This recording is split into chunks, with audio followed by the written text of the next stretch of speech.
Fala galerinha do canal Insight, aqui é Carlos Soares e tá começando mais um conteúdo brabíssimo aqui pra vocês, galera. Hoje a gente vai estar falando sobre um filósofo inglês que foi de suma importância para o pensamento da política moderna como conhecemos hoje, que é o filósofo Thomas Hobbes,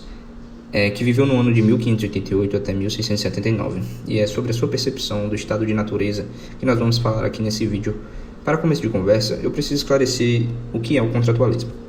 Basicamente, o contratualismo ele é um modelo teórico criado na tentativa de explicar o surgimento da sociedade. Você deve estar se perguntando por que a sociedade existe como ela é,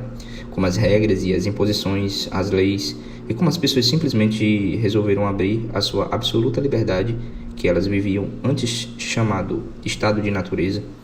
que é o que a gente vai falar agora nesse vídeo. Porque as pessoas deixaram essa liberdade do estado de natureza para se submeter a um soberano,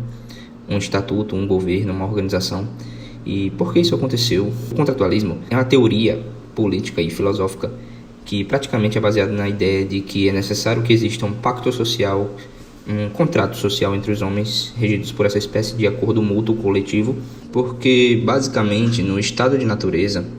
em que Hobbes argumenta para que exista um contrato social, ele fala que nesses estados de natureza em que os seres humanos tinham liberdade plena, pensando num contexto em que não existiam leis, nem regras, nem imposições para frear uma liberdade total dos seres humanos, nós vamos pensar nesse tipo de ser humano quase que primitivo e animalesco, que vivia solto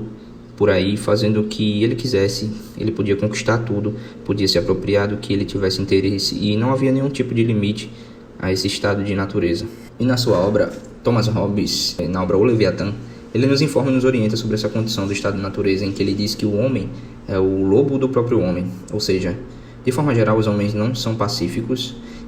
os seres humanos estão o tempo todo em guerra, uma guerra de todos contra todos, num lugar em que o homem ele é o seu próprio devorador, ele é o próprio devorador do seu semelhante. E ora, lá no início, quando não se havia nenhum tipo de regimento, de regras,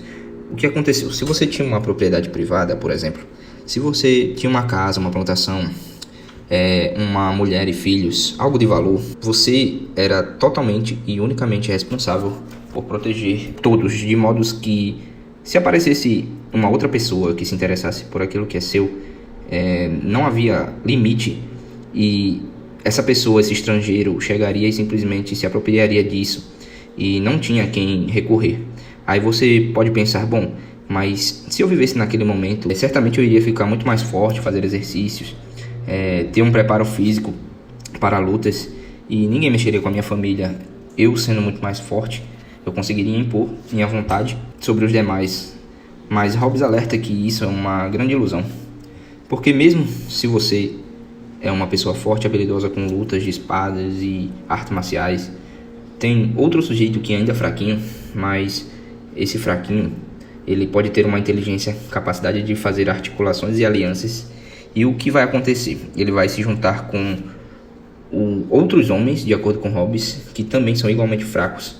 mas juntos terão uma força muito superior à sua e vão contra a sua vida, vão te subjugar, e você vai ser derrotado, porque o que a gente está desenhando aqui nessa ideia de Hobbes é uma atmosfera de uma insegurança completa, ou seja, as pessoas no estado de natureza, mesmo sendo livres, elas estariam condenadas ao medo e à violência, justamente por causa dessa liberdade plena dos seres humanos, onde não há freios, em que as pessoas poderiam roubar sua propriedade o tempo todo, poderiam chegar a qualquer momento estranho, roubar seus bens, até mesmo tirar sua própria vida, te agredir, e ninguém conseguiria te proteger. O tempo todo você estaria constantemente em pavor e angústia de uma guerra, porque você não tinha a quem recorrer, não existia um símbolo de freio, de regras, de leis. Vamos dizer assim, quem tivesse mais domínio e capacidade de se proteger, uma condição física boa, mas mesmo assim, Hobbes argumenta que o tempo todo você teria que contar meio que com a sua própria sorte, para que os outros não se organizassem ao ponto de derrubar a sua própria fortaleza. E o que acontece? O grande problema desse estado de natureza, nessa liberdade total, é que essa igualdade de direitos ela acaba gerando conflitos, porque todos se acham no direito de qualquer coisa, e numa sociedade onde todos podem tudo e não existe referências nem regras e controle, é óbvio que o que iria acontecer é que as pessoas não teriam para a vida um mínimo de paz, pelo fato de todos terem essa liberdade absoluta. Mas sem nenhuma paz, então é nesse momento em que Hobbes aponta para a necessidade que que cada homem abra mão da sua liberdade, ou melhor dizendo, de uma porção de sua liberdade, e que entregue isso na mão de um soberano, na mão daquele que poderá governar, instituir as leis civis e que poderia solucionar os possíveis conflitos que surgiram, então, dessa liberdade.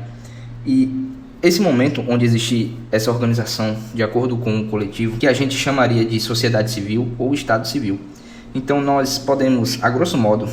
de dizer que esse contrato social de Thomas Hobbes, ele surge por medo da violência, por medo de uma morte violenta, principalmente porque o estado de natureza dos homens era de todos contra todos. O homem sendo devorado o tempo todo pelo seu próprio semelhante. Assim, abrindo mão da liberdade, como eu falei, dessa liberdade natural em favor de um Estado, e esse Estado ele teria que garantir para todos a paz, a segurança, para que os seus cidadãos vivam um pouco sem liberdade, mas pelo menos tranquilos. E essa teoria você encontra nessa obra O Leviatã, do próprio Thomas Hobbes. E ele, vamos dizer assim, vai em defesa da monarquia, que era o seu sistema político da época, né? Onde ele escreveu num período de uma profunda crise política na Inglaterra, que era a sua nação. A sua obra ficou tão conhecida com a questão do Leviatã que ele está usando mais ou menos uma simbologia, né? Que o Leviatã, para vocês que não sabem, ele era um monstro marinho citado no Antigo Testamento da Bíblia, no livro de Jó, que esse Leviatã ele era todo poderoso, um dragão marinho de dimensão gigantesca, grande e soberano, e que existiria para proteger os cidadãos através do pacto ou contrato social, do acordo coletivo, né? Ou seja, eu vou deixar aqui uma imagem para vocês da capa do Leviatã,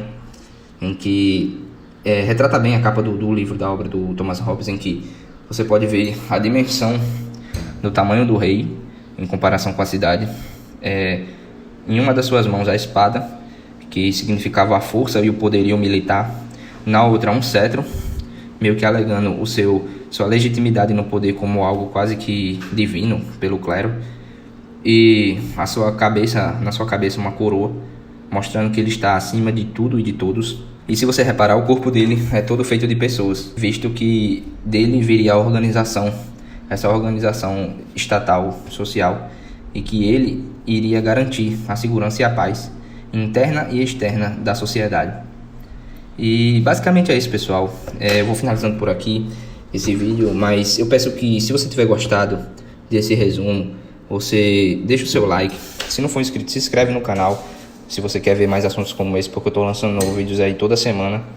E essa é a minha função aqui, pessoal, é trazer conhecimento para vocês. Eu gosto muito disso, e eu espero que você que esteja aí do outro lado tenha lhe passado uma ideia nova, uma maneira de enxergar nova, que esse é o meu propósito aqui no canal com vocês. É isso, galera, interage nos comentários se você gostou, alguma parte que chamou mais a sua atenção.